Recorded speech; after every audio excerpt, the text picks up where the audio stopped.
नमस्कार। लॉ दर्पण में आपका स्वागत है। तो आज की सबसे बड़ी खबर रिश्तों के भविष्य और महिलाओं के अधिकारों पर चल रही एक बहुत बड़ी कानूनी लड़ाई पर देश की सबसे बड़ी अदालत ने फिलहाल के लिए रोक लगा दी है। ये कोई छोटा मोटा मामला नहीं है। ये एक ऐसा केस है जो शादी, लिव इन रिलेशनशिप और कानूनी धोखे की परिभाषा को हमेशा के लिए बदल सकता है। तो आखिर हुआ क्या है? सुप्रीम कोर्ट ने इस पूरे मामले पर एक तरह से पॉज बटन क्यों दबा दिया? चलिए सबसे पहले यही समझते हैं। याद रखिए, ये तारीख 13 फरवरी 2024। इसी दिन सुप्रीम कोर्ट ने एक बड़ा कदम उठाया।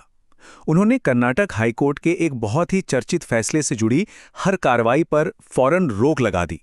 मतलब इस एक ऑर्डर से पूरे देश में जो कानूनी बहस छिड़ी हुई थी, उस पर फिलहाल के लिए ताला लग गया है। तो सवाल ये है कि आखिर कर्नाटक हाई कोर्ट का वो फैसला था क्या? ऐसा क्या था उस फैसले में कि देश की सबसे बड़ी अदालत को बीच में आना पड़ा? और ये देखिए, यही हैं वो शब्द जिन्होंने पूरी कानूनी दुनिया में हलचल मचा दी। 18 नवंबर 2023 को जस्टिस सूरज गोविंद राज ने जो कहा, उसे ध्यान से सुनिए।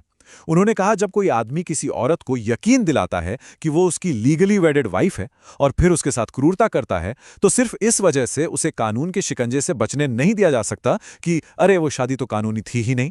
ये अपने आप में एक रेवोल्यूशनरी, एक क्रांतिकारी सोच थी। अब देखिए, ये पूरा का पूरा मामला एक ही कानून के इर्द गिर्द घूम रहा है, और वो है आईपीसी की धारा 498 ए। ये कानून कहता क्या है? आसान भाषा में, ये कानून किसी भी औरत पर उसके पति या पति के रिश्तेदारों द्वारा की जाने वाली क्रूरता को एक संगीन जुर्म मानता है। और ये क्रूरता फिजिकल भी हो सकती है, मेंटल भी, या फिर दहेज के लिए टॉर्चर भी। और यहीं से मामला एकदम दिलचस्प हो जाता है। कर्नाटक हाईकोर्ट ने कानून के शब्दों को बस पढ़ा नहीं, बल्कि उसके पीछे की नीयत को समझा। इसे लीगल भाषा में कहते हैं पर्पसिव कंस्ट्रक्शन। मतलब कानून बनाया क्यों गया है, उसका असल मकसद क्या है। सोचिए, क्या आप दवा का सिर्फ लेबल पढ़ते हैं या ये समझते हैं कि वो किस बीमारी के लिए है? बस कोर्ट ने भी यही किया। उन्होंने कहा कि इस कानून का मकसद शब्दों में उलझना नहीं, बल्कि हर हाल में महिलाओं को क्रूरता से बचाना है। कानून के इन मोटी मोटी किताबों के पीछे हमेशा एक इंसानी कहानी होती है। तो चलिए अब उस केस की बात करते हैं जिसकी वजह से ये पूरी बहस आज देश के सामने खड़ी है। ये केस है doctor Lokesh B versus state of Karnataka का। कहानी शुरू होती है 2010 में एक शादी से, लेकिन 2016 आते आते मामला इतना बिगड़ गया कि महिला ने अपने पार्टनर पर उसे जिंदा जलाने की कोशिश करने जैसा भयानक आरोप लगाया। फिर 2025 में कर्नाटक हाईकोर्ट का वो ऐतिहासिक फैसला आता है और अब 2026 में सुप्रीम कोर्ट उसी फैसले पर स्टे लगा देता है। और जो आरोप लगे वो वाकई में चौंकाने वाले थे। पहला, आदमी ने अपनी पहली शादी छिपाई। दूसरा, उस पर और उसके परिवार पर दहेज मांगने का आरोप लगा। 1 किलो सोना, 3 किलो चांदी, 10 लाख कैश। और तीसरा और सबसे गंभीर, महिला के साथ भयानक फिजिकल और मेंटल क्रूएलिटी का आरोप। लेकिन इस सब के जवाब में आदमी का तर्क क्या था, सुनेंगे तो हैरान रह जाएंगे। उसका कहना था कि भाई, जब ये दूसरी शादी कानूनी तौर पर जायज ही नहीं है, तो मुझ पर 498A का केस कैसे चल सकता है? और यहीं आकर कानून एक बड़े कंफ्यूजन में फंस जाता है। सोचिए, एक ही हाई कोर्ट, लेकिन 2 अलग अलग जज और 2 बिल्कुल एक दूसरे के उलट फैसले। एक तरफ हैं 2025 में जस्टिस गोविंदराज, जो कहते हैं कि 498A का सुरक्षा कवच उन महिलाओं को भी मिलना चाहिए जो धोखे की शादी या लिव इन रिलेशनशिप में हैं। मकसद क्या? महिलाओं को बचाना। लेकिन दूसरी तरफ 2023 में जस्टिस रचैया कहते हैं कि नहीं, 498A सिर्फ और सिर्फ लीगली वेडेड वाइफ के लिए है, क्योंकि कानून में पति का मतलब ही है वो आदमी जिसकी शादी कानूनी तौर पर मान्य हो। एकदम 180 डिग्री का फर्क।